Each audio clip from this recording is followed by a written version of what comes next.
ये गोलीकांड हुआ क्यों? चलिए डिटेल्स आपके सामने रख देते हैं। दिल्ली के सीमापुरी में बदमाशों का यह आतंक देखा गया है। क्लब के बाहर बदमाशों ने धड़ाधड़ फायरिंग शुरू कर दी। शूटर्स ने क्लब पर 1 दर्जन से ज्यादा गोलियां दागी। हमने आपको सुनवाई भी है किस तरह से धड़ाधड़ गोलियां चलाई जा रही थी। सीसीटीवी में पूरी वारदात कैद हो गई। पुलिस ने आरोपियों की तलाश शुरू कर दी क्योंकि गोली फायर करने के बाद ये फरार हो गए। दिल्ली पुलिस ने यहां पर एक आरोपी को अरेस्ट भी किया है और गिरफ्तार बदमाश गाजियाबाद के लोनी का रहने वाला बताया जा रहा है। बाकी बदमाशों की भी अब तलाश हो रही है, उससे पूछताछ की जा रही है। बदमाश क्लब में फ्री एंट्री की मांग कर रहे। सोचिए, अगर पैसा देकर एंट्री करनी थी, उसको लेकर इनकार करने पर फ्री एंट्री की मांग पर ऐसा डर और दहशत बनाने का यहां पर प्रयास देखा गया कि खुलेआम सड़क पर खड़े होकर बदमाश फायरिंग करने लगते हैं। उन्हें यह भी नहीं लगता कि यह राजधानी है, कार्रवाई होगी तो क्या होगा, इसका खौफ नहीं दिखाई दिया। और हमारे सहयोगी लोमस झा वहां पहुंचे जहां पर यह घटना हुई सीमापुरी में। उस क्लब के बाहर क्या कुछ हुआ था, उस वक्त क्या हो रहा था, क्या फ्री एंट्री का ही मामला था, उन्होंने जानने समझने की कोशिश की। उनकी रिपोर्ट देखिए। सीमापुरी के उस जगह पे खड़े हैं जहां पर कुछ लोगों के द्वारा अंधाधुंध फायरिंग किया जाता है। अभी हम उसी क्लब के बाहर यहाँ पे खड़े हैं और उस फायरिंग के कुछ निशान यहाँ पे क्लब के बाहर भी आप देख पाएंगे। 2 गोली के निशान हैं जहाँ पे पुलिस के द्वारा उसको गोलाकार बनाया गया है। आपको जानकारी दे दें कि ये पूरी घटना 5 तारीख की देर रात की है, जब 4 लोग आते हैं, उनके द्वारा ये अंधाधुंध फायरिंग यहाँ पे की जाती है। हालांकि जो ये क्लब है, क्लब के बाहर जो 4 बाउंसर होते हैं, उनके भी माथे पे वो जो हथियारबंद लोग पहुंचते हैं, उनके द्वारा उनके माथे पर पिस्टल ताना जाता है। हालांकि किसी को इस अंधाधुंध फायरिंग में कोई हताहत नहीं होता है, लेकिन जो लोग यहाँ पे पहुंचते हैं उनके द्वारा ये फायरिंग की जाती है। आपको जानकारी दे दें, पुलिस ने इस पूरे मामले को देखते हुए आर्म्स एक्ट में मामला दर्ज कर लिया है। तो मामला दर्ज हो चुका है, जांच चल रही है और इस मामले में एक आरोपी को गिरफ्तार कर लिया गया, दूसरों की तलाश की जा रही है। लेकिन अब 2 मामले सामने आ रहे हैं कि फ्री एंट्री का ये मामला था या पैसों के लेन देन का, रंगदारी का ये मामला था। ये सवाल बना हुआ है। किस तरह से 2 एंगल्स इसमें सामने आ रहे हैं, चलिए जानकारी जल्दी से आपके सामने रख देते हैं। दरअसल बदमाशों ने पहले बाउंसर्स को धमकाया था, डराया था, धमकाया था और बंदूक दिखाकर उनको घुटनों पर बैठाया था। ये जानकारी मिल रही है, घुटनों पर उनको बैठाया गया। महिला बाउंसर को भी शूटर्स ने धमकाया। यहाँ क्लब के बाहर महिला बाउंसर्स भी थी और उन्हें भी धमकाया गया है। 5 सितंबर की ये वारदात बताई जा रही है, यानी अब से कुछ दिन पहले की ये वारदात बताई जा रही है। और पुलिस इस पूरे मामले की 2 एंगल से जांच कर रही है कि क्या ये फ्री एंट्री का मामला था या यहाँ पैसों को लेकर बातचीत थी, क्योंकि आरोपी क्लब में फ्री एंट्री नहीं दिए जाने से नाराज थे। कुछ पैसा चार्ज किया जा रहा था, इससे उनकी नाराजगी बढ़ गई। और रंगदारी के एंगल पर भी पुलिस जांच कर रही कि क्या यहां पैसों की उगाही की जा रही थी, डर बनाकर पैसे मांगे जा रहे थे। ये तमाम सवाल हैं, पुलिस 2 एंगल से जांच कर रही है। हमने आपको बताया। हमारे सहयोगी लोमस झा ने जरा पुलिस से भी समझने की कोशिश की कि जो आरोपी गिरफ्तार है उसने क्या बताया है, पूछताछ में कुछ खुलासा हो पाए क्या। रिपोर्ट उनकी देखिए आप।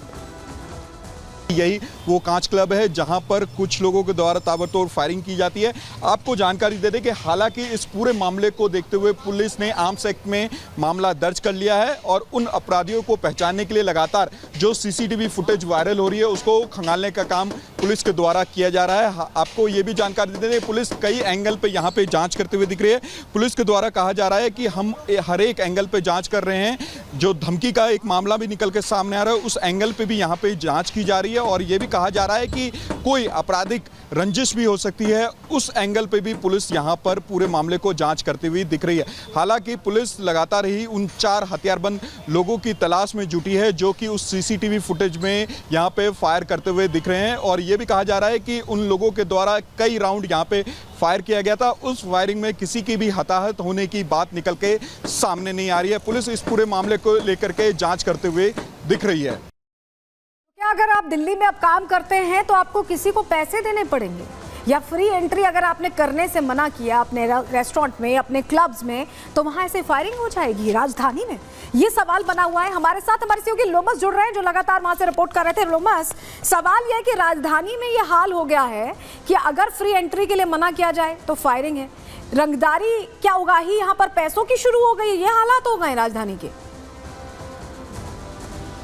देखिए बिल्कुल सलोनी, आपका सवाल एकदम जायज़ है और इन सवालों को लेकर के लगातार ही दिल्ली पुलिस जांच करते हुए नजर आ रही है। लेकिन अब ये जांच पहले क्यों नहीं दिल्ली पुलिस के द्वारा इन आरोपियों को पकड़ने का कोशिश किया गया, या फिर दिल्ली पुलिस के जवान उस जगह क्यों नहीं मौजूद थे जहां ये क्लब चलते हैं? क्योंकि आमतौर पर हमने देखा है कि इस तरह की घटनाएं क्लब के बाहर जरूर होती है और इस तरह की घटनाएं होने के बाद हालांकि दिल्ली पुलिस जरूर दावा करती है कि हम अपराधियों को जल्दी ही पकड़ लेंगे, लेकिन आपने देखा कि ये पूरी घटना 5 तारीख की है और हालांकि अब वीडियो सीसीटीवी के लगातार ही वायरल हो रहे हैं, जिसमें आप देख पाएंगे कि 4 बदमाश आते हैं उस क्लब के बाहर और जो वहां पे बाउंसर खड़े होते हैं, जो क्लब के बाहर बाउंसर खड़े होते हैं, उन्हें भी वो डराते हैं, उन्हें वो घुटनों के बल वहां पे बैठा देते हैं और कहते हैं कि अगर वो हरकत करेंगे तो उनको भी उनके द्वारा शूट कर दिया जाएगा और इसी के बाद वो ताबड़तोड़ फायरिंग कर देते हैं।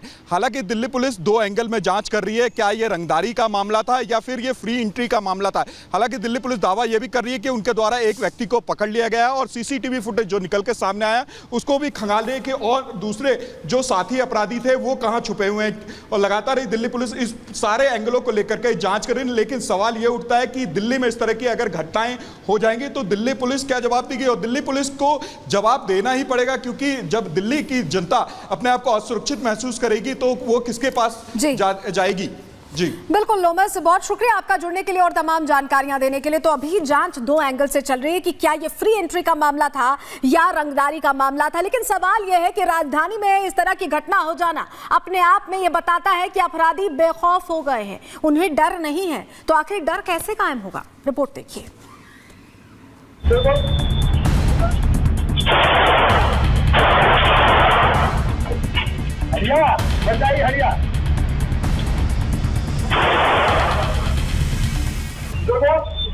रात के करीब 12 बजे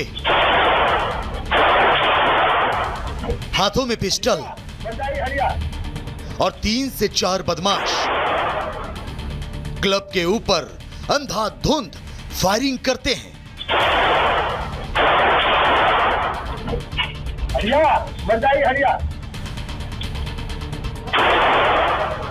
घटना के चलते सुनसान इलाका एकाएक गोलियों की तड़तड़ाहट से थर्रा उठता है।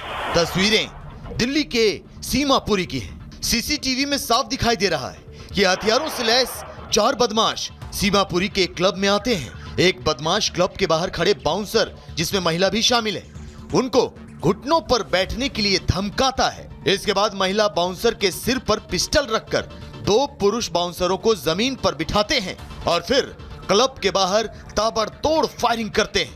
घुटने दे, अभी मैडम घुटने से गोली मारूंगा। बैठिए, देरी से बैठिए।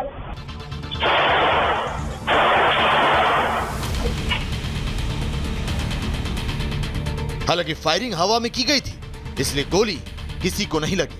दिल्ली के सीमापुरी इलाके में कांच नामे क्लब के बाहर 4 बदमाशों ने ताबड़तोड़ फायरिंग की। इस वारदात को बदमाशों ने 5 सितंबर की रात 11:30 बजे के आसपास अंजाम दिया, जिसका एक सीसीटीवी फुटेज भी सामने आया है। सीसीटीवी में देखा जा रहा है कि एक एक करके 4 बदमाश कांच क्लब के बाहर आते हैं और पहले मौजूदा बाउंसरों को घुटने पर बिठाते हैं और उसके बाद क्लब के बाहर ताबड़तोड़ फायरिंग करना शुरू कर देते हैं। चारों बदमाश वारदात को अंजाम देने के बाद मौके से फरार हो जाते हैं। लगभग 11:45 पे पीसीआर कॉल होती है। डीसीपी रैंक के अधिकारी जो है वो मौके पे पहुंचते हैं, फोरेंसिक टीम मौके पे पहुंचती है, क्राइम टीम मौके पे पहुंचती है और कुछ एविडेंस जो है वो मौके से एकत्रित किए जाते हैं।